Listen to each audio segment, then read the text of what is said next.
Crisis of Conscience. Chapter 6. Double Standards. Page 142. The doctors of the law and the Pharisees sit in the chair of Moses, therefore do what they tell you, pay attention to their words. But do not follow their practice, for they say one thing and do another. Matthew chapter 23, verse 2 and 3, New English Bible. Many worthwhile and helpful discussions can be found in the publications of the Watchtower Society. Frequently articles supply support for belief in a Creator, encourage wholesome family life, exhort to honesty, stress the importance of humility and other virtues, doing this on the basis of Scripture. Other articles speak out strongly against religious deception and hypocrisy. Consider, for example, the portion of an article published in the Watchtower magazine reproduced on the following page. The Watchtower Society has, throughout its entire history, never been guilty of what it describes as condoning and whitewashing the wrongdoing and violation of God's righteous standards and way on the part of the various religious organizations and their leaders. The Watchtower publications have taken the lead in boldly publicizing worldwide any misconduct or evidence of hypocrisy within these organizations. They have pointed out the parallel between the deceptiveness of such religious leaders and the Pharisees of Jesus' day. They have stated repeatedly their own declared position of strict adherence to righteous standards, moral integrity and upright and honest dealings with all. It is precisely this that made so disturbing certain information that came to light at the same time the issue of alternative service was being debated within the governing body of Jehovah's Witnesses. Can you be true to God, yet hide the facts? What results when a lie is let go unchallenged? Does not silence help the lie to pass as truth, to have freer sway to influence many, perhaps to their serious harm? What happens when misconduct and immorality are allowed to go unexposed and uncondemned?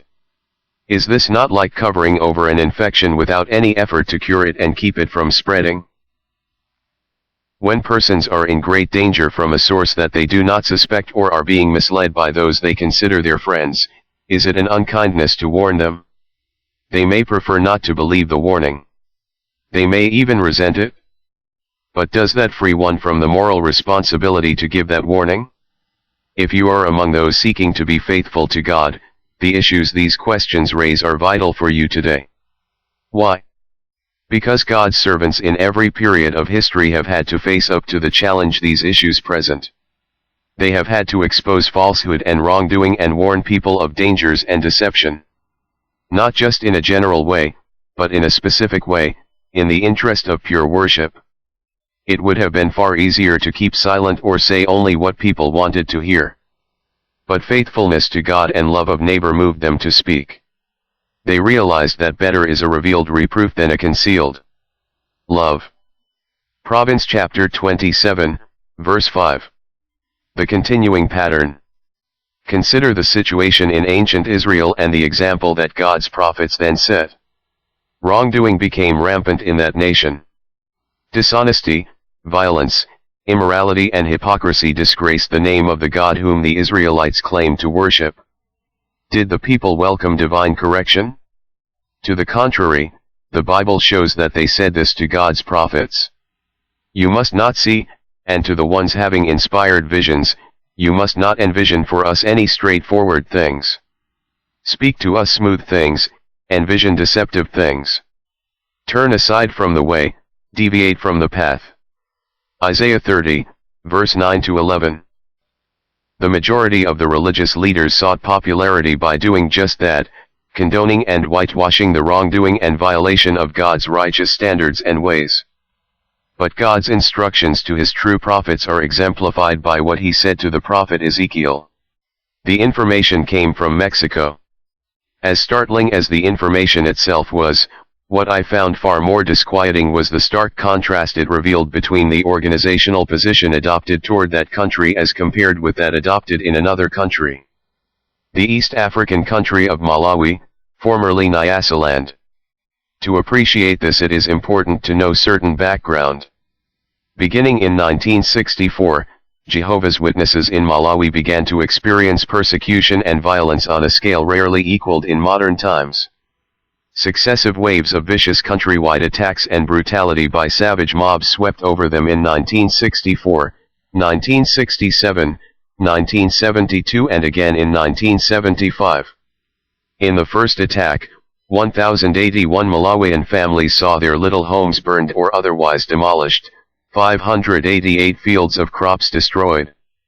In the 1967 attacks, witnesses reported the rapings of more than 1,000 of their women, one mother being sexually violated by 6 different men, her 13-year-old daughter by 3 men. At least 40 of the women were reported to have suffered miscarriages due to this. In each wave of violence, beatings, torture and even murder went virtually unchecked by the authorities and reached such intensity that thousands of families fled their homes and fields to neighboring countries. In 1972, authoritative estimates were that 8,975 fled to Zambia, 11,600 to Mozambique. When violence subsided, in time the families filtered back to their homeland. Then a new wave forced them to flee again. Adding to the tragedy of all this were the reports coming out of the camps of small children dying because of lack of medicine and medical treatment. The footnote reads, "Details of these attacks and the conditions in the refugee camps are found in the 1965 Yearbook of Jehovah's Witnesses, page 171, Awake. Magazine, February 8, 1968, pages 16 to 22, The Watchtower, February 1, 1968, pages 71 to 79, Awake. December 8, 1972, page 9 to 28, December 8, 1975, pages 3 to 13. End of footnote. What was the issue around which this recurrent storm of violence revolved? It was the refusal of the witnesses to purchase a party card of the ruling political party. Malawi was a one-party state, ruled by the Malawi Congress Party through its head, Dr. H. Kamuzabanda, who was president for life of the country. Jehovah's Witnesses who inquired were informed by the Society's branch office that to buy such a party card would be a violation of their Christian neutrality, a compromise. Hence, unfaithfulness to God. The branch position was upheld by the World Headquarters Organization and presented in detail in the Watchtower Society's publications. The vast majority of Malawian witnesses held firm to that position even though at enormous cost to themselves. The brutality that was practiced upon defenseless people in Malawi can never be justified. There is no question in my mind about that. The government and party officials were determined to attain a state of total conformity to their policy that all persons should possess a party card. It was viewed as tangible evidence of loyalty to the governmental structure. The methods used to attain that goal were depraved, criminal. There is, however, a serious question in my mind about the position taken by the branch office and supported by the central headquarters in Brooklyn. There are a number of reasons for such question. In 1975, I was assigned to write material on the latest campaign of terror being carried on against the Malawian witnesses. In explaining why Jehovah's Witnesses viewed the purchase of the party card so seriously, I employed information that had been published earlier, tracing a parallel between their stand and that of Christians in early centuries who refused to put a pinch of incense on an altar as a sacrifice to the genius of the Roman emperor. The footnote reads, "This argument was presented in the Awake magazine of December 8, 1972, page 20. The article I wrote appeared in the December 8, 1975 issue of the same publication." End of footnote. At the time of doing so, I felt a sense of uncertainty. Was the parallel completely true? There was no question but that the placing of the incense on the altar was viewed as an act of worship. Was purchasing a party card just as clearly an act of worship? I could not really see any strong argument in that direction. Was it, then, a violation of Christian neutrality, a breaking of integrity with God? I cannot say that my thinking on the matter fully crystallized at that time, nor am I dogmatic on the point today. But the following thoughts came to mind, making me wonder how solid a basis the organization, of whose governing body I was now a member, had for taking an intransigent, unbending position of condemnation of such card purchase as an act of unfaithfulness to God. The issue hinged on the fact that the card was a political card, representing membership in a political party. To many, and particularly to Jehovah's Witnesses, the word political is viewed as describing something inherently bad.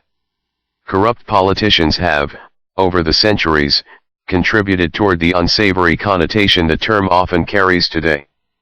The same might be said, however, of such terms as pious, which frequently calls up visions of sanctimoniousness and feigned holiness due to the hypocrisy of some religious persons. Yet the term pious actually relates to dutiful reverence and earnest devotion to God. That is its basic meaning.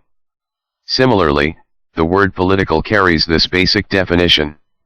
Having a fixed or regular system or administration of government, relating to civil government and its administration, concerned in state affairs or national measures, pertaining to a nation or state, or to nations or states, as distinguished from civil or municipal, treating of politics or government, as political parties. The footnote reads, New Webster's Dictionary, Deluxe Encyclopedic Edition. End of footnote. I knew that the word political as well as politics came from the Greek word polis, meaning simply a city, as in the word metropolis. In Greek polites meant a citizen, the English word citizen being drawn from a Latin term likewise meaning city, and the adjective politicos, from which our English political is derived, meant of the citizens, of the state. The English language received these terms through Latin, and the Latin term politia means simply citizenship, government, administration. Such words as police, and policy all derive from the same source. Obviously, all government is political in this fundamental sense of the word. Every government on earth is a political entity, every people organized under a particular form of government form a polity, from Greek politia. To be a citizen of any country is to be a member of such a political state, enjoying the benefits and bearing the responsibilities this membership brings. The extent to which one may submit to the demands of such a political state may vary, but the membership is still a fact. It is of such political states and their rulers that the Apostle Paul writes at Romans chapter 13, exhorting Christians to be submissive to these as unto God's servant or minister. True, political activity may become corrupt. And there is no question but that the political state of Rome became extremely corrupt. Yet that of itself does not make everything political inherently evil. Nor does it make national citizenship, membership in a political state or nation, something inherently bad. Political parties in their competition for power are largely responsible for the added, subordinate, not the basic or fundamental, meaning which the word politics may come to have, that of the plotting or scheming of those seeking personal power, glory, position, or the like. This is evil, but not because everything related to political activity is evil, for the absence of political activity is, in its secular sense, the absence of government. Which leads to the second reason for my questioning. I can understand why a person could conscientiously desire to be separate from the political strife and fierce competition that generally characterize party politics. The factors that made me think seriously about the situation in Malawi, however, was that it was and remained until recent times, a one-party state. The Malawi Congress Party was the country's ruling party with no other parties allowed. It thus became, in a de facto sense, equivalent to the government itself, the superior authority. If a person could be a citizen, and hence a member of the national political community, without violating integrity to God, where was the evidence to show that being submissive to the government's insistence, expressed from the head of state on down, that everyone purchase a card of the ruling party would constitute such a violation of integrity to God? I wondered then, and I still wonder, how major is the difference? Most of all I have asked myself whether, if found in a similar circumstance in Bible times, Abraham, Daniel, Jesus and his apostles, or early Christians, would have viewed submission to such government demands in the way the organization has presented it. Granted, there was no actual law passed in Malawi requiring the purchase of the card, but would such a technicality have been viewed by Christ Jesus as crucial in the face of the statements made nationwide by the ruling authorities? The footnote reads, compare Matthew chapter 17, verses 24 to 27, where Jesus states that a certain tax did not rightly apply to him, but he nevertheless tells Peter to pay it so as not to offend the authorities. End of footnote. How would Christians of the first century have viewed it in the light of the apostles' exhortation, render to all their dues? To him who calls for the tax, for him who calls for the tribute, to him who calls for fear, such fear, to him who calls for honor, such honor? The footnote reads, Romans chapter 13, verse 7. End of footnote. To submit to such demands, then as now, would certainly be condemned by some as compromise, a caving into the demands of the political authorities. But I am sure that in Jesus' day there were many devout Jews who felt that to accede to the demands of a military officer of the hated Roman Empire that one carry certain baggage for a mile would be just as detestable. Many would have suffered punishment and mistreatment rather than submit. Yet Jesus said to submit and to go, not just 1 mile, but 2. The footnote reads, Matthew chapter 5, verse 41. End of footnote. To many of his listeners this counsel was doubtless repugnant, smacking of craven surrender instead of unbending adherence to a position of no collaboration with alien, Gentile powers.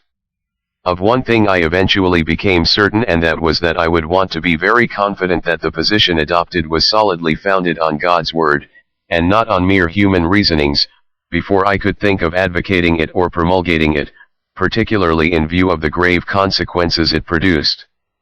I no longer felt confident that the scriptures did give such clear and unequivocal support to the policy taken toward the situation in Malawi. I could see how one might feel impelled by conscience to refuse to purchase such a card, and, if that were the case, then one should refuse, in harmony with the Apostles' counsel at Romans, chapter 14, verses 1 to 3 and verse 23. The footnote reads, these verses say, welcome the man having weaknesses in his faith, but not to make decisions on inward questionings. One man has faith to eat everything, but the man who is weak eats vegetables. Let the one eating not look down on the one not eating, and let the one not eating not judge the one eating, for God has welcomed that one. But if he has doubts, he is already condemned if he eats, because he does not eat out of faith. Indeed, everything that is not out of faith is sin. End of footnote. But I could not see the basis for anyone's imposing his conscience on another in this matter, nor of presenting such position as a rigid standard to be adhered to by others, particularly without greater support from scripture and fact.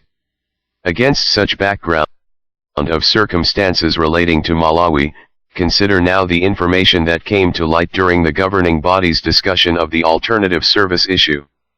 Many of the statements made by members arguing this issue reflected the strict, unyielding attitude encouraged on the part of the Malawian witnesses. Statements such as these were made by those opposing change in the existing alternative service policy. Even if there is the slightest suggestion of compromise, or a doubt, we should not do it. There must be no compromise.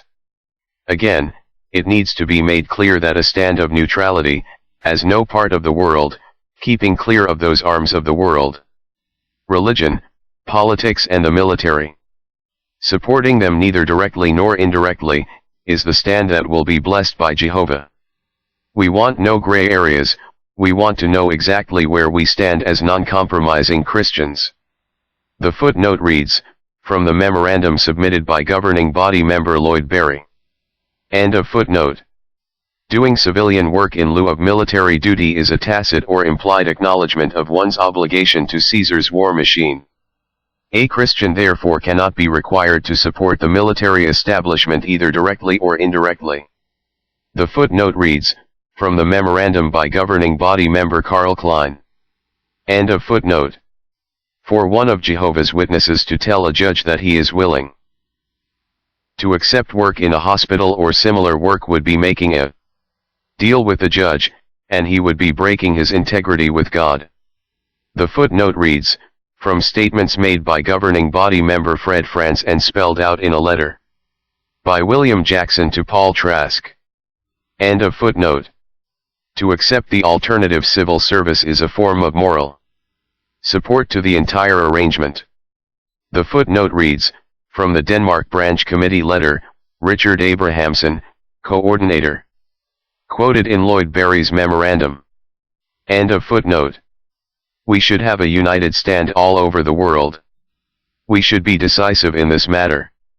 If we were to allow the brothers this latitude, we would have problems.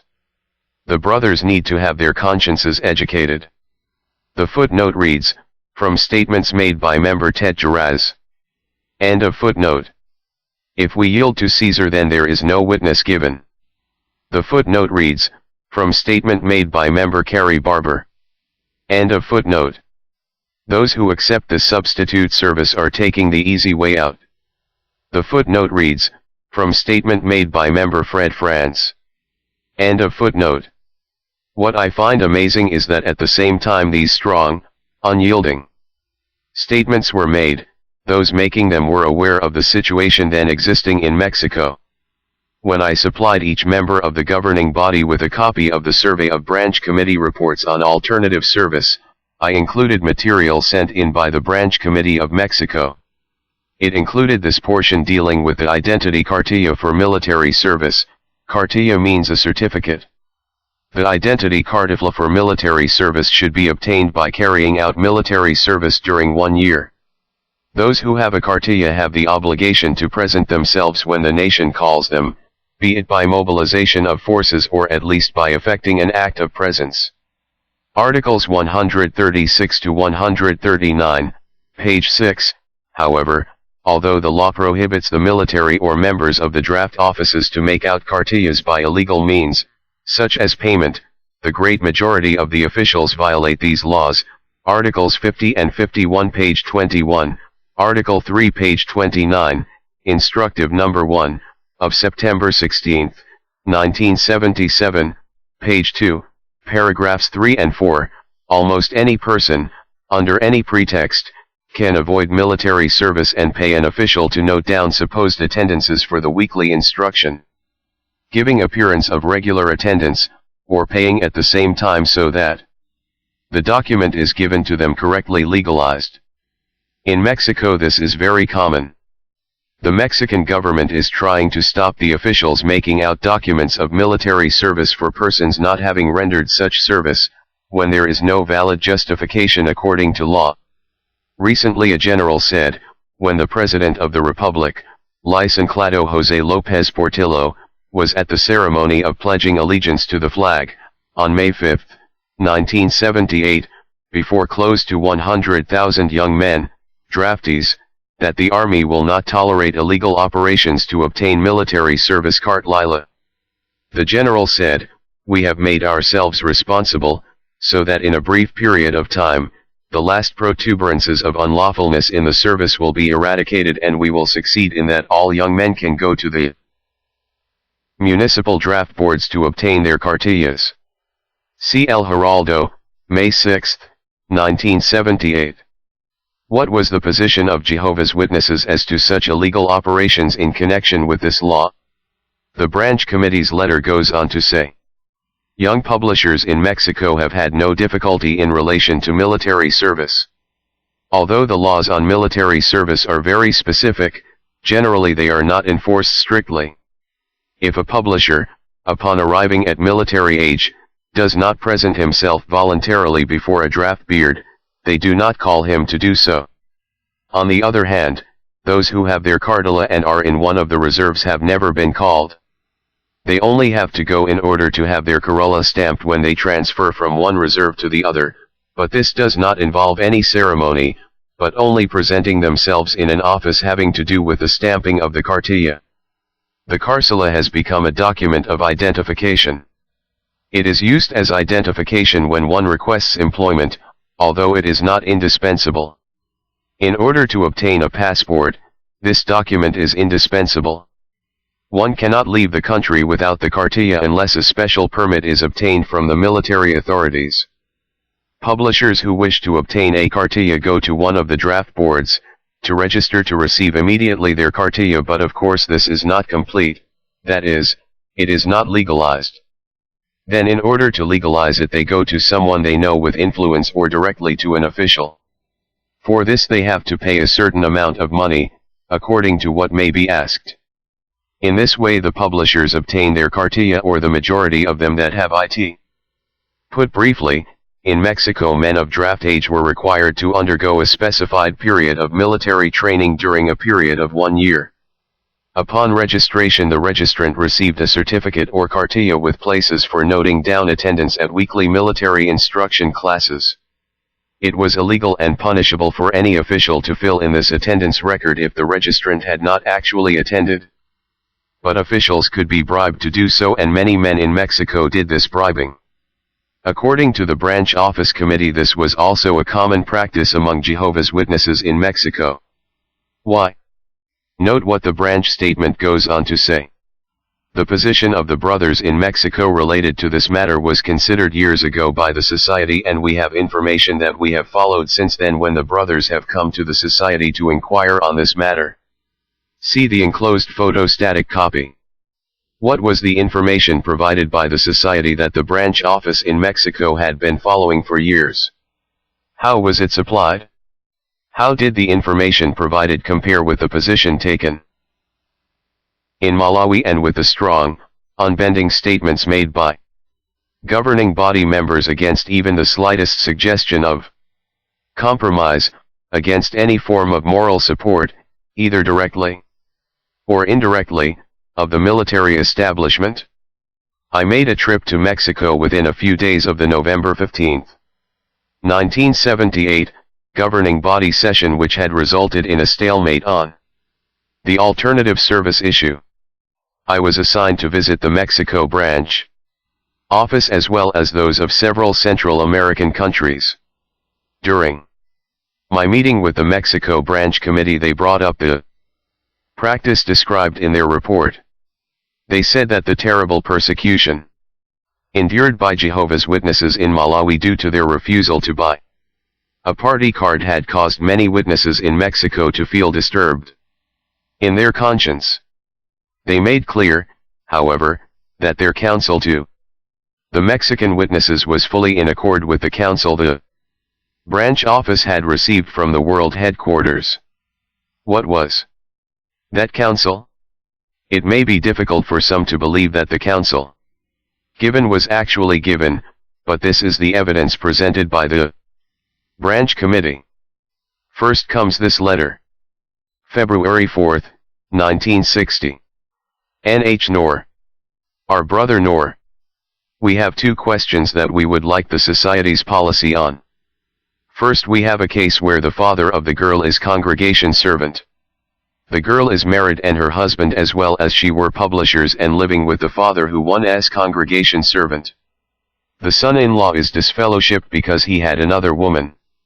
Over a period of some years this son-in-law raises two families, one by his legal wife and sister in the truth, and lives with her in the home of his father-in-law who is congregation servant and at the same time has his other woman and raises a family by her. Of course he is disfellowshipped all this time, because of the father-in-law of this wicked man permitting him to live with his daughter in his own house has caused much confusion and dissension in the congregation until the number of publishers has dropped over the years and the congregation unit is in a very bad condition. The question is, does the daughter have the right to live with this man? He is her legal husband, it is true, but at the same time retains another family. Is the father-in-law doing right to permit this man to live with his daughter, a sister, in his house? We would like the society's policy in such a case so we can handle this case. Another thing that has to be contended with here is the law to march as part of the military training program. After marching for 1 year you get a card showing you have marched your 1 year, and this card is your basic document to secure a passport, driver's license and in fact many legal transactions. The brothers understand the Christians' position of neutrality with regard to such matters, but many brothers pay money to certain officials and they arrange for their marching card. Is this action right? If a brother actually marches, we apply the policy that they have compromised and we will not appoint them as servants for at least 3 years. But here a brother who probably is a servant or circuit servant has his marching card which he uses now. And then in such legal transactions, but he has not marched. What is correct in this regard? It is, and has been the custom among the brothers to pay the sum of money and secure their marching cards, and many of them are now serving as circuit servants and congregation servants. Are they living a lie? Or is it just one of those things in this crooked system of things? Shall we pass it by, or should something be done about it? There are so many irregularities in this country.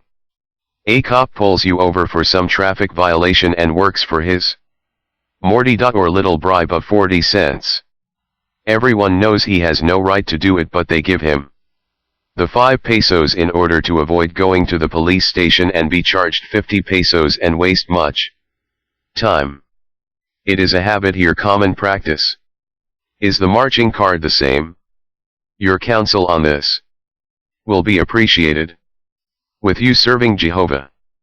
What you have just read is a copy of a letter from the Mexico branch to the president of the society, the second paragraph of which shows the question the branch presented for answer on the paying of bribes for a falsified military document.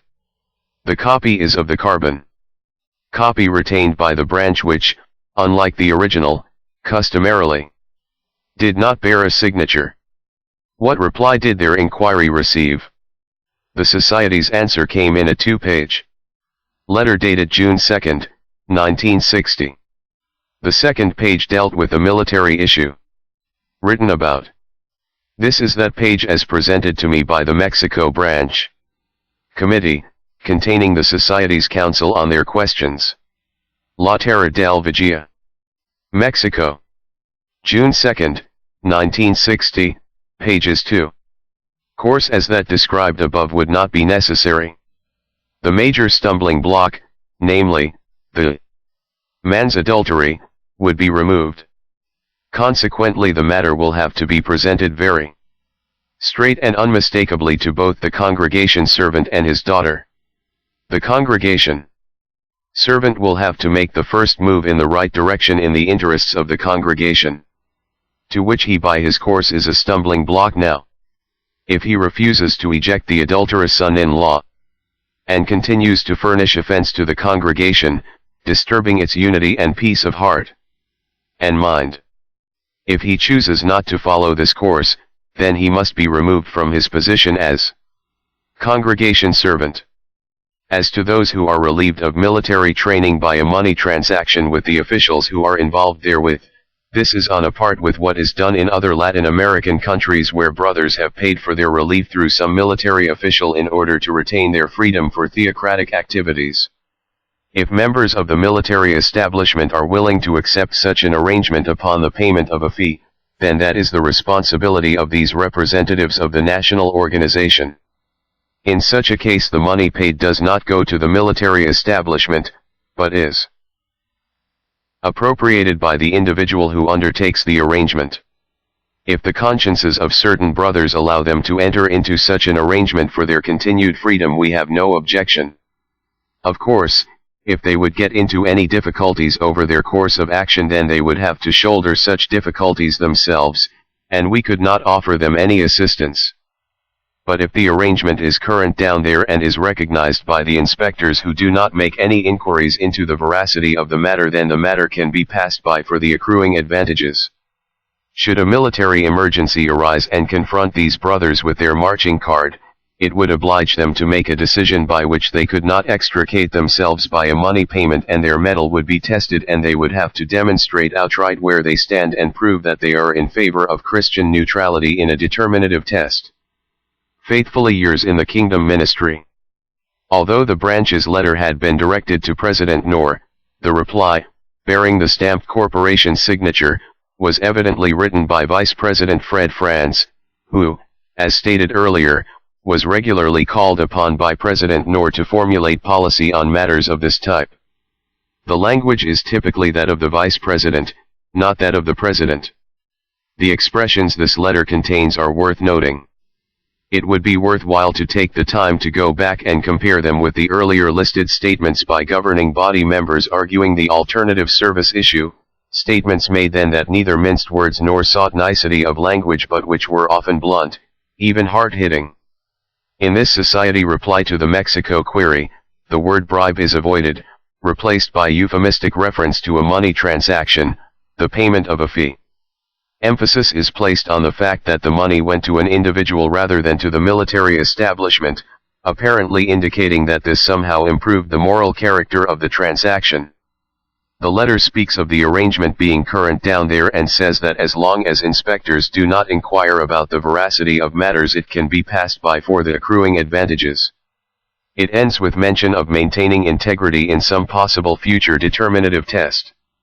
If this same message were put in the kind of language heard from governing body members in the sessions debating alternative service, I believe it would read more like the following. Paying bribes to corrupt officials is done by Jehovah's Witnesses in other Latin American countries. If the men of the war machine are willing to be bribed, the risk is theirs. At least you are not paying the bribe to the actual war machine itself. Only to a colonel or other officer who pockets the bribe for himself. If brothers' consciences will let them make a deal with some official who is on the take, we will not object. Of course, if there is trouble they should not look to us for help.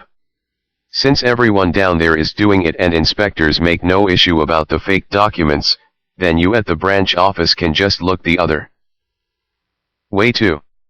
If war comes that will be time enough to worry about facing up to the issue of neutrality. Faithfully yours in the Kingdom Ministry. It is not my intent to be sarcastic and I do not believe what is set out constitutes sarcasm. I believe it to be a fair presentation of the Society's counsel to the Mexican branch office put in down-to-earth language, free from euphemisms. Language more like that used in the governing body sessions mentioned. One reason why this information was so personally shocking to me was that, at the very time the letter stating that the Society had no objection if witnesses in Mexico, faced with a call to military training, chose to extricate themselves by a money payment, there were scores of young men in the Dominican Republic spending precious years of their life in prison. Because they refused the identical kind of training. Some, such as Leon Glass and his brother Enrique, were sentenced 2 or 3 times for their refusal, passing as much as a total of 9 years of their young manhood in prison. The Society's president and vice president had traveled to the Dominican Republic during those years and had even been made visits to the prison where many of these men were detained. How the situation of these Dominican prisoners could be known by them and yet such a double standard be applied is incomprehensible to me. 4 years after that counsel was given to Mexico, the first eruption of violent attacks against Jehovah's Witnesses in Malawi took place, 1964, and the issue of paying for a party card arose. The position taken by the Malawi branch office was that to do so would be a violation of Christian neutrality, a compromise unworthy of a genuine Christian. The world headquarters knew that this was the position taken. The violence subsided after a while and then broke out again in 1967, so fiercely that thousands of witnesses were driven into flight from their homeland. The reports of horrible atrocities in increasing number came flooding into the world headquarters. What effect did it have on the men leading the organization and on their consciences as regards the position taken in Mexico? In Malawi, witnesses were being beaten and tortured, women were being raped, homes and fields were being destroyed, and entire families were fleeing to other countries. Determined to hold to the organization's stand that to pay for a party card would be a morally traitorous act. At the same time, in Mexico, witness men were bribing military officials to complete a certificate falsely stating that they had fulfilled their military service obligations. And when they went to the branch office, the staff there followed the Society's counsel and said nothing to indicate in any way that this practice was inconsistent with organizational standards or the principles of God's Word. Knowing this, How were those in the position of highest authority in the organization affected? Consider. 9 years after the Mexico branch wrote their first letter, they wrote a second letter, dated August 27, 1969, also addressed to President Noor. This time they emphasized a particular point they felt had been overlooked. Set out are pages 3 and 4 of the letter provided me by the branch committee. I have underlined the main point the branch focuses on. Watchtower Bible and Tract Society. Office of the President. August 27, 1969. Gilead graduate. Brother Wayne Preble, a graduate of Gilead, has written us concerning his plans to marry in January, 1970. Brother Preble is marrying a special pioneer who is not a graduate of Gilead, and has mentioned to us that he has notified your office. However, we are mentioning the matter since he is a Gilead graduate and his status will probably change by this step. Brother Preble at present is serving as a circuit servant and is doing well, and since the special pioneer, Joy Monet, has progressed well in the Spanish language, she will be able to accompany him in this service. We look forward to hearing from you on this matter. Brother Pedro Arias is with us and he has had 3 weeks of training with a local circuit servant so as to become somewhat acquainted with the manner of carrying on the work here and the terms we use. He has been assigned a circuit in Monterrey, where he is fairly near the border. We are not recommending a brother to take the place of Brother Contreras, who has been recommended for Bethel, because with the coming of Brother Arias we have our number of circuit servants complete. Question. During the branch meetings in June the matter was discussed, which is presented on pages 34 and 35 of the aid to answering. Due to the way the military question has been handled over the years here, I brought the matter to the attention of some of the brothers there, but since I thought I might not have some of the details of the matter in mind, it was thought best to wait and write from here and then get an answer. After checking back in the files we have found a letter dated February 4, 1960. Number 123, in which the question was asked as to what to do because many were paying a sum of money to obtain the legal document given to those of draft age. However, it was not mentioned in the question that when this document is obtained it places the receiver in the first reserve, subject to being called if and when an emergency should arise which the army in uniform could not handle. So our question is this: does this change the policy set out in your letter of June 2, 1960, 157, page 2, which answered our letter mentioned above? Your letter said this: as to those who are relieved of military training by a money transaction with the officials who are involved therewith, this is on a par with what is done in other Latin American countries where brothers have paid for their relief through some military official in order to retain their freedom for theocratic activities. If members of the military establishment are willing to accept such an arrangement upon the payment of a fee, then that is the responsibility of these representatives of the national organization. In such a case the money paid does not go to the military establishment, but is appropriated by the individual who undertakes the arrangement. If the consciences of certain brothers allow them to enter into such an arrangement for their continued freedom, we have no objection. Of course, if they get into any difficulties over their course of action, then they would have to shoulder such difficulties themselves, and we could not offer them any assistance. But if the arrangement is current down there and is recognized by the inspectors who do not make any inquiries into the veracity of the matter, then the matter can be passed by for the accruing advantages. Should a military emergency arise and confront these brothers with their marching card, it would oblige them to make a decision by which they could not extricate themselves by a money payment, and their mettle would be tested, and they would have to demonstrate outright where they stand and prove that they are in favor of Christian neutrality in a determinative test. What has been quoted from your letter is what has been followed, but it seems that there would be some modification in this when it is considered that these brothers are in the first reserves. Of course, it appears that Jehovah's blessing has been on his servants here, because the work has progressed very well over the years, and this even though the majority of the circuit and district servants and those in the Bethel family have followed this procedure. We would very much appreciate having some information from you on this matter if a change should be made or not. If a change is made and this procedure is not followed, then the brothers could not obtain a passport, but they can always attend an assembly in the country. If a change is made, what will be the position of those in the first reserves? How should this be handled? We will await your answer on the matter. The construction of our new building is progressing very well, and we look forward to seeing it finished and in use to Jehovah's praise, and to build up the brothers by the assemblies to be held there. Be assured of my love and best wishes. Your brother and fellow servant. The reply sent, dated September 5, 1969, and shown on the next page, bears the stamp of the New York Corporation, but the symbol before the date indicates that it was written by the President through a secretary, A being the symbol for the President, and AG being the symbol held by one of his secretaries. Keeping in mind that the World Headquarters was fully informed of the horrible suffering Jehovah's Witnesses in Malawi had already undergone in 1964 and in 1967, because they steadfastly refused to pay for the party card being actively promoted by the government of their country, consider the reply of September 5, 1969, sent to the Mexico branch's inquiry. Watchtower, Bible and Tract Society of New York, Incorporate. September 5, 1969. Mexico Branch. Dear Brothers, we have your letter of August 27, 182, in which you ask a question about brothers who had registered in Mexico and are now in the first reserves.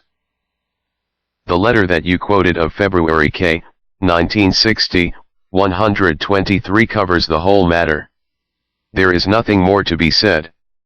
The responsibility will be upon these individuals if they are ever called up as to what they are going to do, and that 18 soon enough to take any action. In the meantime, these brothers who have registered and who have paid a fee are free to go ahead in the service. Not that we are giving our approval in this matter, but it is their conscience, not ours, that has allowed them to take the course of action that they have taken. If their conscience allows them to do what they have done and they are not compromising in any way, then you just lay the matter on the shelf.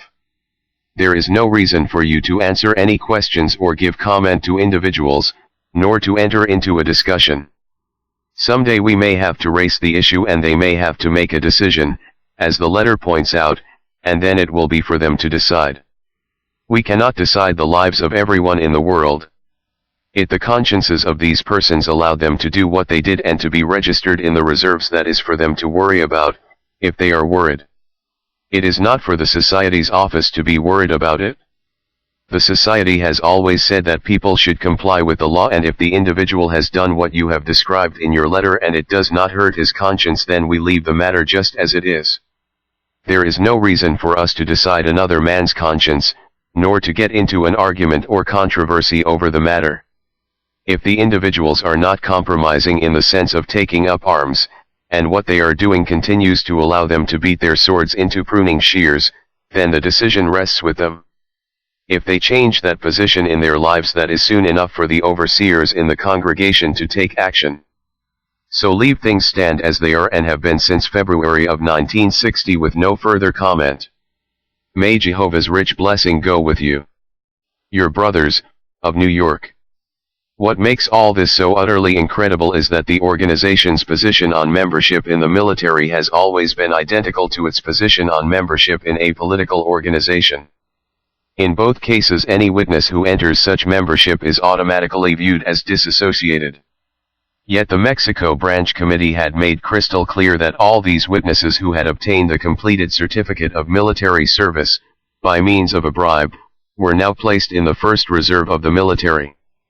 The witnesses in Malawi risked life and limb, homes and lands, to adhere to the stance adopted by the organization for their country. In Mexico there was no such risk involved, yet a policy of the utmost leniency was applied. There, witness men could be members of the first reserves of the army and yet be circuit or district overseers, members of the Bethel family. The report from the branch committee in response to the survey makes this clear, as well as showing how common the practice of bribing to get the certificate was among the witnesses. It goes on to say, as indicated in the above-mentioned letter from Brooklyn, the brothers have to use their own conscience on this matter. Something that nevertheless would be good to clarify is that it has become so common in the organization in Mexico to obtain the cartilla in this way, paying The inconveniences caused by not obtaining the cartilla are that one cannot leave the country, which the brothers of this country frequently do, going to the United States to assemblies, or having a little difficulty obtaining work when this document is required. Aside from that, young men would have no strong reason to try to obtain the document. But it is so easy to obtain it, and consulting with other young men who have obtained it, they tell them how it can be done, and these young men do not even think if it is all right for them in itself, individually, to obtain this document in the above-mentioned way. There is no other objection for the brothers to continue obtaining. Literally thousands of witnesses in Mexico knew the truth of the situation as described. All the members of the Mexico Branch Committee knew it. And all those then members of the governing body of Jehovah's Witnesses knew what the stated position of the world headquarters was on the matter. Yet outside of Mexico very few people had any idea of what was said. Probably no one among the witnesses in Malawi was aware of this remarkable policy. I cannot imagine a more obvious double standard. Nor can I conceive of more twisted reasoning than that which allowed for the position taken in Mexico, and at the same time argued so strenuously and so dogmatically that to accept alternative service is condemnable because it is viewed by the government as fulfillment of military service is a tacit or implied acknowledgement of Caesar's war machine. The same men who made those statements in governing body sessions and insisted that we want no gray areas and that the brothers need to have their consciences educated, said this knowing that the common practice among Jehovah's Witnesses in Mexico for over 20 years had been to pay a bribe for a certificate saying they had fulfilled their military service, a practice that the world headquarters had officially stated was up to their conscience.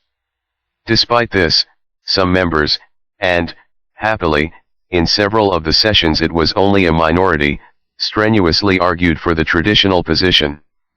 A position that labeled a man as disassociated if he answered a judge's question about working in a hospital by responding simply and truthfully that his conscience would allow this.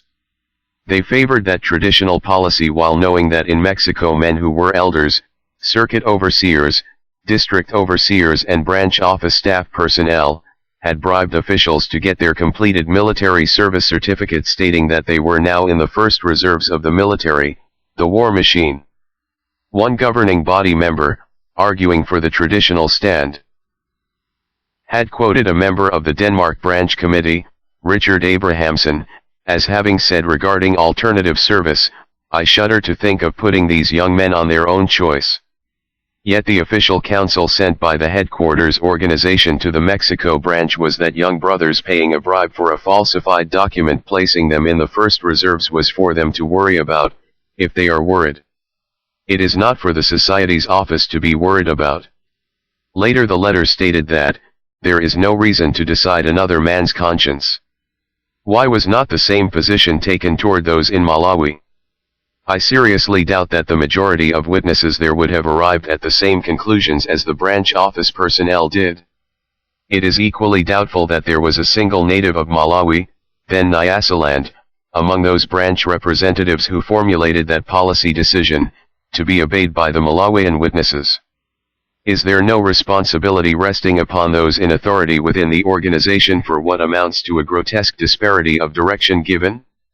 Notably, as regards the failure of the Malawian authorities to uphold the high principles of their constitution, the Watchtower Society had stated that the ultimate responsibility for the injustice must be placed on President Banda, saying, "If he knows and allows it to continue, then surely he as the leader of the country and the Malawi Congress Party must bear the responsibility for what is happening in his country and in the name of his political party." Likewise, members of parliament and party members who have either incited the young people to violence or turned a blind eye to what is happening cannot be exempted from responsibility. Can civil servants, police officers, the legal profession and other responsible officials who because of concern for their security of position condone by silence what is happening in Malawi absolve themselves from responsibility? The same standard by which the organization judged the actions of the Malawian authorities should certainly apply to the Watchtower organization also.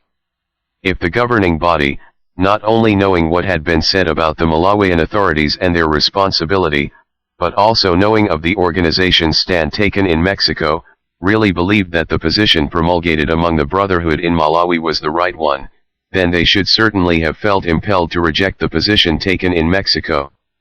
To uphold the rigid position taken in Malawi, they should have been positively convinced of the rightness of that stand, with no doubts about it as being the only stand for a true Christian to take, one soundly and solidly based on God's word. To countenance in any way the position taken in Mexico would be to deny that they held such a conviction. If on the other hand they believed the position taken in Mexico, allowing men to exercise their personal conscience as to obtaining the military certificate, even by illegal means, was right or at least acceptable, then they certainly should have accorded to the Brotherhood in Malawi the same right to exercise their conscience in a matter that involved no bribing, no illegality, no falsification. The footnote reads, Awake, February 8, 1968, pages 21 and 22, compare Matthew chapter 7, verse 1 to 5. End of footnote. Any fence-straddling, and turning of a blind eye to the facts, condoning by silence a double standard, perhaps out of concern for their security of position, would mean following the same course they condemned on the part of Malawian officials, from top to bottom. What was actually said by the governing body during the sessions, in which the information from Mexico was called to their attention? The policy for Mexico had been developed primarily by only two men, Nathan Knorr and Franz, but now the entire body knew of it. The footnote reads, by this time, 1978, Nathan Knorr had died. However, Franz, now president, was at all the sessions involving the discussion of alternative service. End of footnote. What responsibility did they feel and how did they react to the obvious disparity between this position and that taken in Malawi? When I brought up the matter, not one word of disapproval or of moral indignation was heard from those who had argued in such forceful, uncompromising terms against alternative service. There was no call for some action to change the existing policy in Mexico, for one boldly declaring against even the suggestion of compromise. Though the third and fourth waves of violence had hit Malawian witnesses, in 1972 and 1975, I heard no expression of dismay at the disparity in the standard there and the one applied in Mexico. Most of the members apparently found they could accept the Mexico policy while simultaneously insisting upon a totally different standard for people elsewhere. Once more, I do not think the matter simply resolves down to personalities, the individual members involved. I have come to the conclusion that this outlook is in reality a typical product of any authority structure that takes a legalistic approach to Christianity, enabling those sharing in the authority structure to see double standards exist without feeling strong qualms of conscience. To their credit, brothers in Mexico were disturbed in their consciences at learning of the intense suffering of witnesses in Malawi who refused to pay a legal price in a lawful way for a party card of the government running the country, while in Mexico they themselves were illegally obtaining a military certificate through bribes. Those in Brooklyn, at the top, in the so-called Ivory Tower, however, seemed strangely detached from such feelings, insensitive to the consequences to people from such double standard. This, too, I believe is an effect of the system, which is one reason why I find such a system so personally repelling. All governing body members were fully aware of the policy in Mexico by the fall of 1978. Almost a year later, in September of 1979, the governing body again resumed discussion of the undecided issue of alternative service, this time brought to the fore by a letter from Poland. Warning that alternative service could be a trap for indoctrinating the brothers, Milton Henschel urged extreme caution, speaking in favor of the practice of many Polish witnesses who were taking the expedient course of going to work in coal mines to avoid induction. Lloyd Berry again urged that we hold to the position that witnesses should keep free from the entire military organization. Ted Jaraz said that our brothers are going to have problems and they look to Jehovah's organization for direction, that there was need to avoid diversity of opinions, that we should not give the brothers the idea that the governing body was saying, go ahead and submit to alternative service orders. Carrie Barber voiced the view that there is no room here for exercising conscience, it is something where we just have to go right on through without yielding. Franz said our conscience has to be Bible trained and stated again his support for the traditional position against any acceptance of alternative service. By now, Ewart Chitty was no longer a member of the body, having submitted his resignation in accord with the governing body's wishes. Grant Suter was absent from the session, both he and Chitty having voted for a change in policy at the November 15, 1978, meeting. But there were two new members on the body, Jack Barr, from England, and Martin Poetzinger, from Germany, and they were present at the September 15, 1979, session. When a motion was finally presented, the vote was split right down the middle, 8 in favor of changing the policy, 8, including the two new members, against doing so. In 1980, on February 3, the subject was once more placed on the agenda.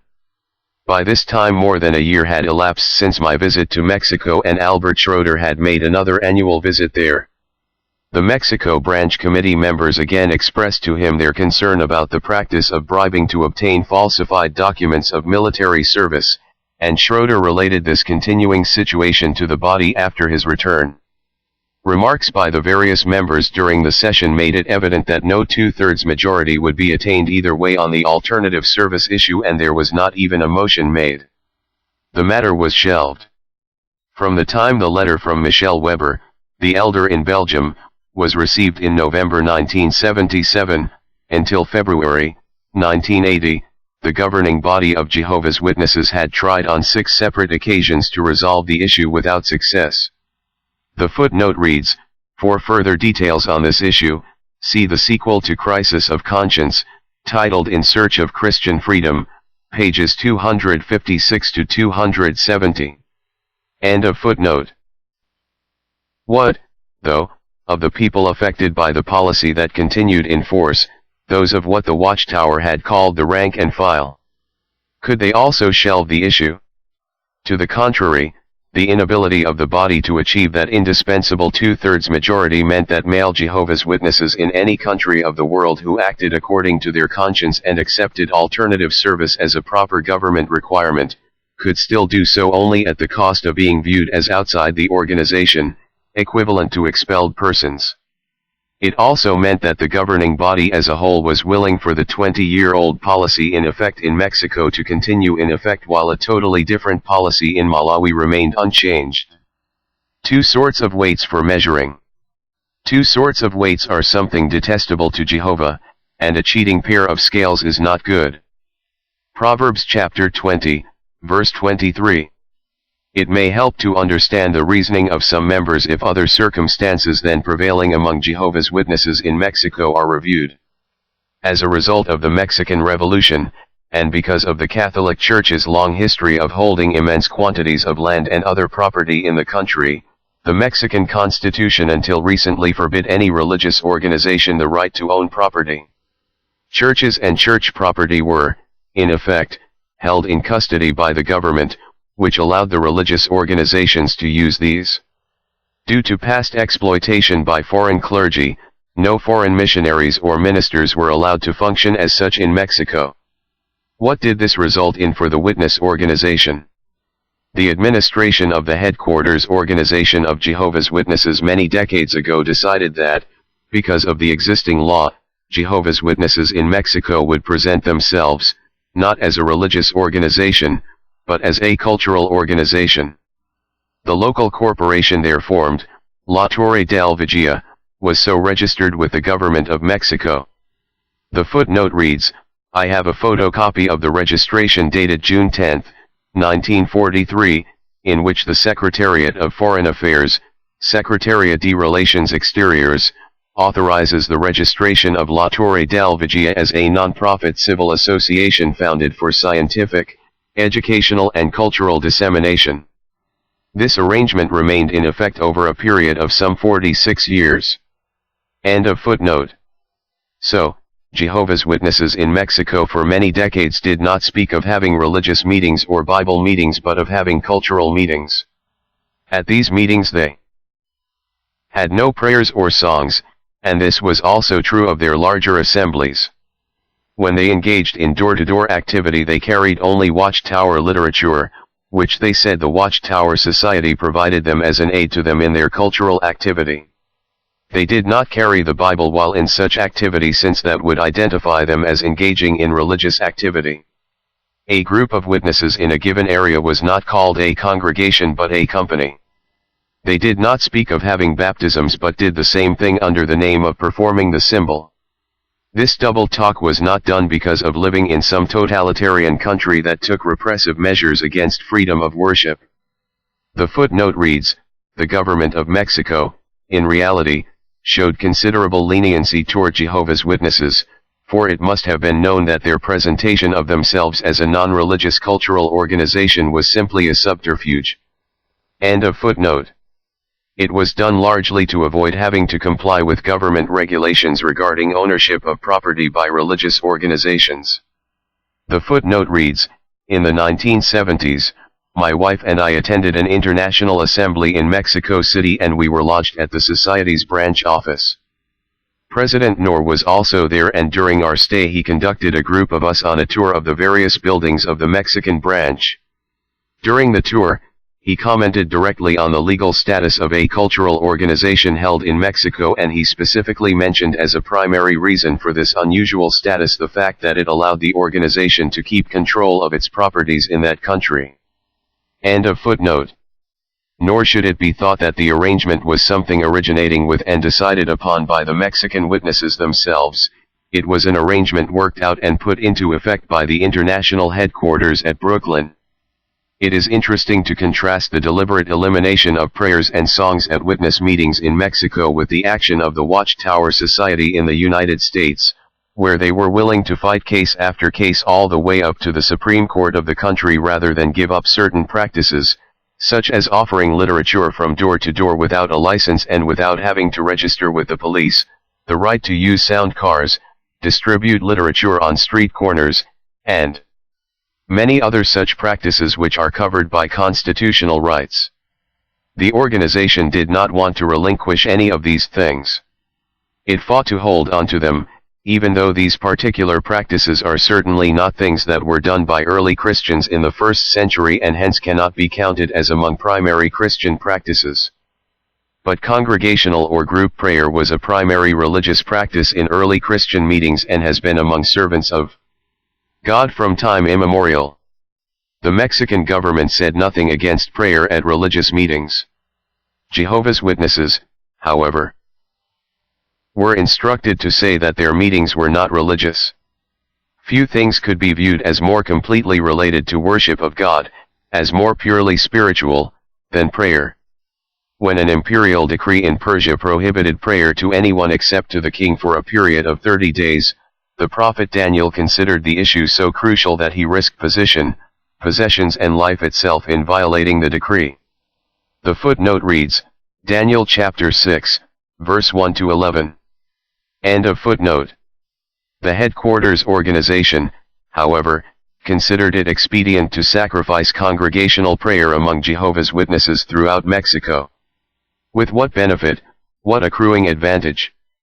By giving up congregational prayer and song and the use of the Bible in public witnessing activity, the organization could retain ownership of society property in Mexico and operate free from governmental regulations that other religions complied with. They were willing to say that their organization was not a religious organization, that their meetings were not religious meetings, that their witnessing activity was not religious activity, that baptism was not a religious act. When in every other country of the world Jehovah's Witnesses were saying just the opposite. Since they knew of this arrangement, some governing body members may have been inclined to accept the paying of bribes for falsified documents as being not far out of line with the overall policy for Jehovah's Witnesses in that country. This may explain in part how they could at the same time speak so adamantly for no compromise in other lands. It seems evident that in the minds of some members it was not a question of a double standard. In their minds there was just the one standard. That standard was, doing whatever the organization decided and approved. The organization made decisions regarding Mexico and the practice of bribing there, leaving it to the individual conscience, and so that was acceptable, and a man could pay such bribe for a military certificate and still be used in the most responsible way, with no need for particular concern before God on the part of those directing the work there.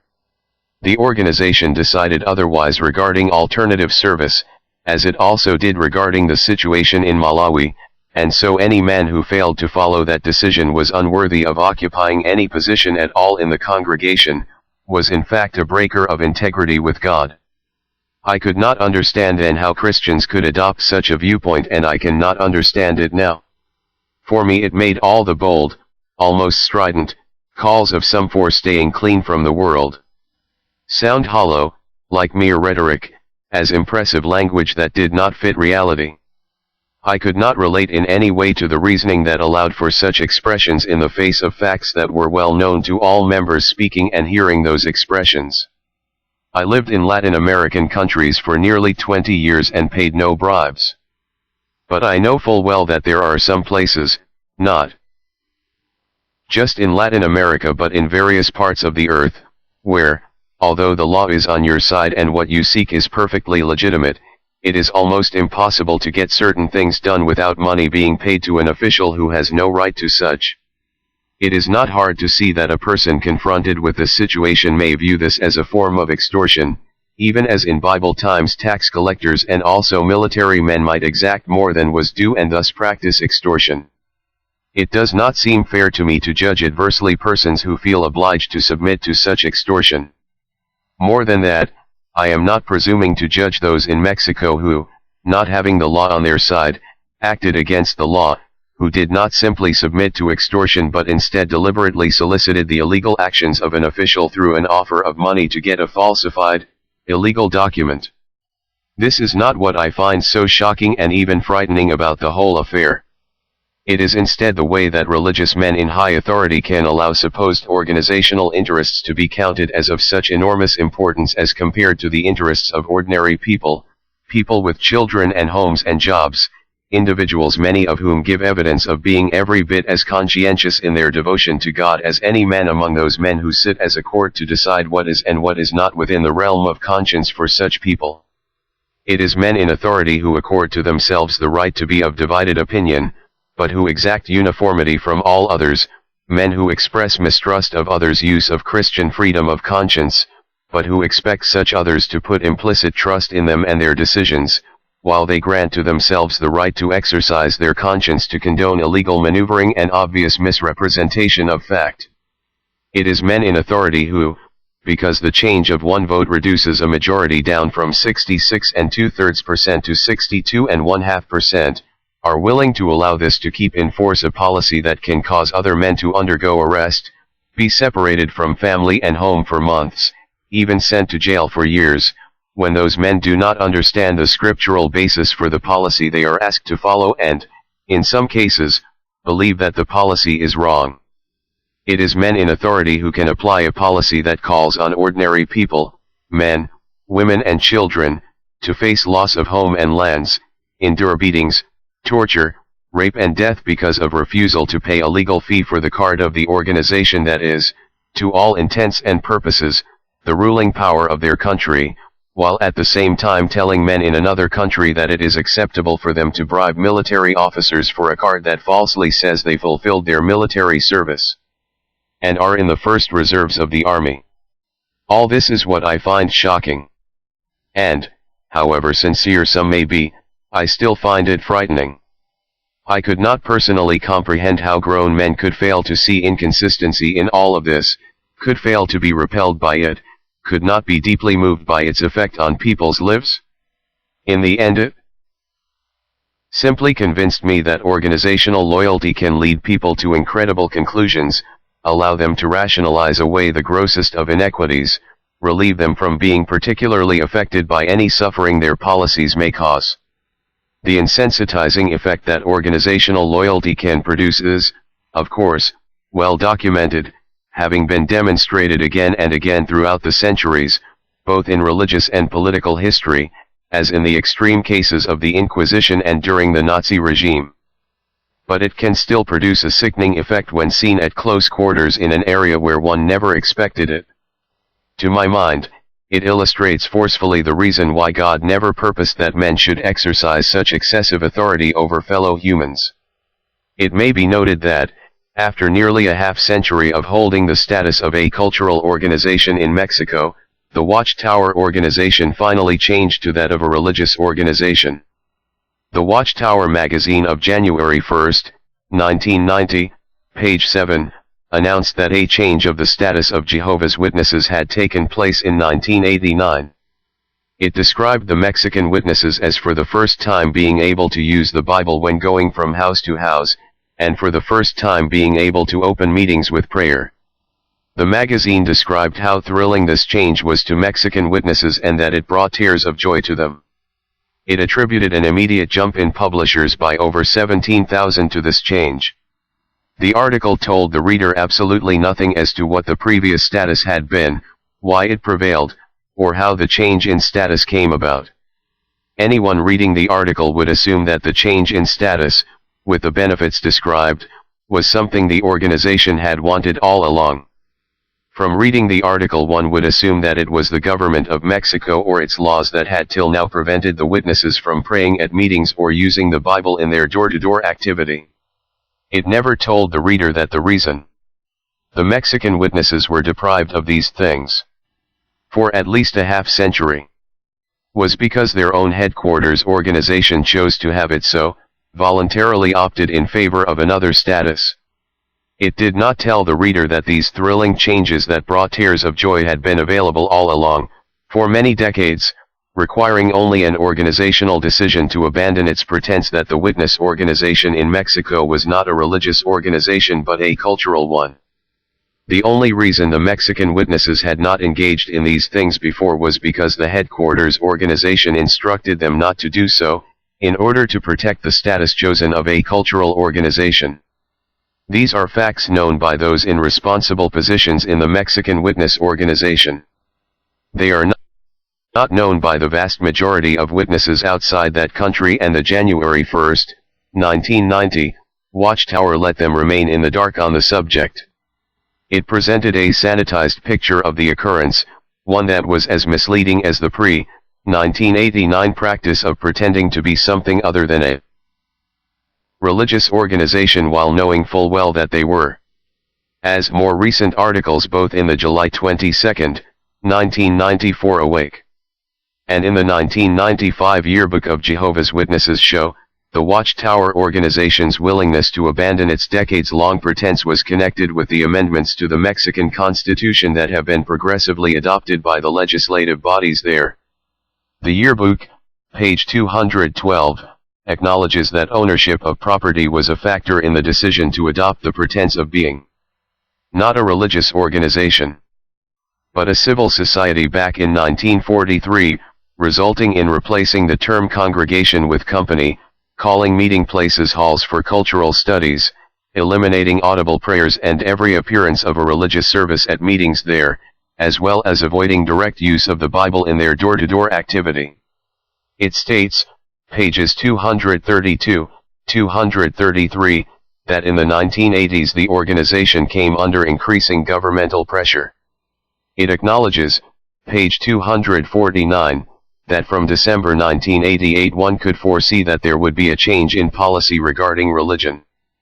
The conclusion was drawn that it would be advantageous from the standpoint of relations with the government to come out into the open, dropping the pretense of not being a religious organization, and that this was subsequently done in 1989 with governing body permission. Under new constitutional amendments, churches were once again allowed to own buildings and property. This was true not only of the Catholic Church but of all denominations. In view of all this, the evidence is that the opting for a change in status by the Watchtower organization was made, not primarily because of concern over spiritual issues and principles, but for pragmatic reasons.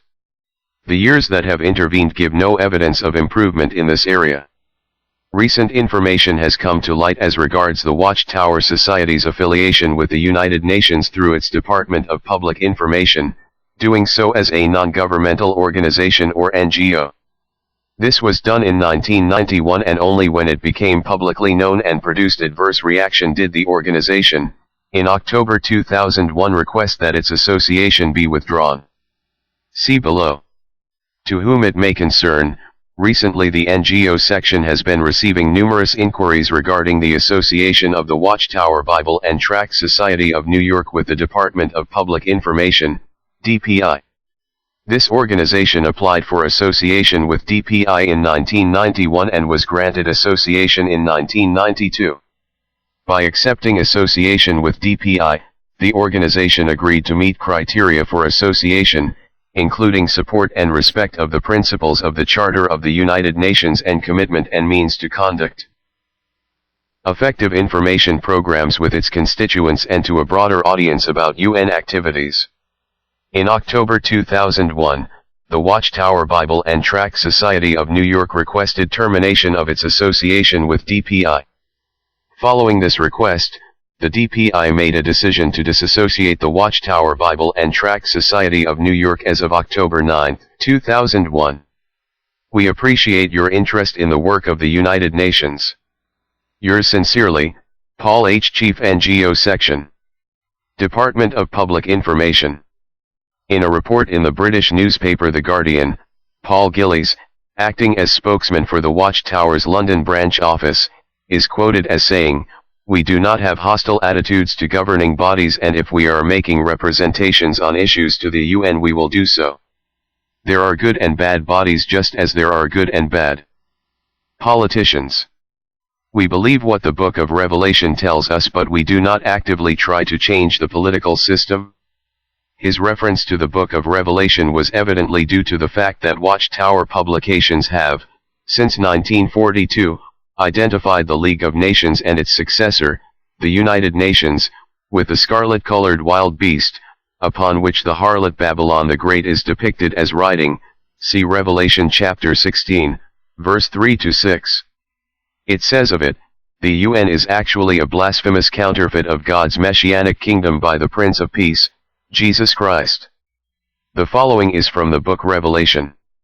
Its grand climax at hand, pages 246-248. What light did the talk piece? Can it last throw on the prophecy? Clearly identifying the scarlet-colored wild beast of Revelation chapter 17, verse 3 as the League of Nations, N.H. Nor went on to discuss its stormy career on the basis of the angel's following words to John, "The wild beast that you saw was, but is not, and yet is about to ascend out of the abyss, and it is to go off into destruction." Revelation chapter 17, verse 8a. 5. The wild beast was. Yes, it had existed as the League of Nations from January 10, 1920, onward, with 63 nations participating at one time or another. But, in turn, Japan, Germany, and Italy withdrew, and the former Soviet Union was dropped from the League. In September 1939 the Nazi dictator of Germany launched World War II. Having failed to keep peace in the world, the League of Nations virtually plunged into an abyss of inactivity. By 1942 it had become a has-been. Neither before this nor at some later date. But right at that critical time, did Jehovah interpret to his people the full depth of meaning of the vision. The footnote reads, see the book Revelation, its grand climax at hand, pages 246-248. End of footnote. Thus, the mental outlook that prevailed in the cases cited within this chapter continued. Seen against the background of the organization's stance regarding Malawi and the issue of alternative service, this association with what the Watchtower Society deems a blasphemous counterfeit of God's messianic kingdom betrays a seriously warped concept of Christian integrity and conscience. End of chapter 6.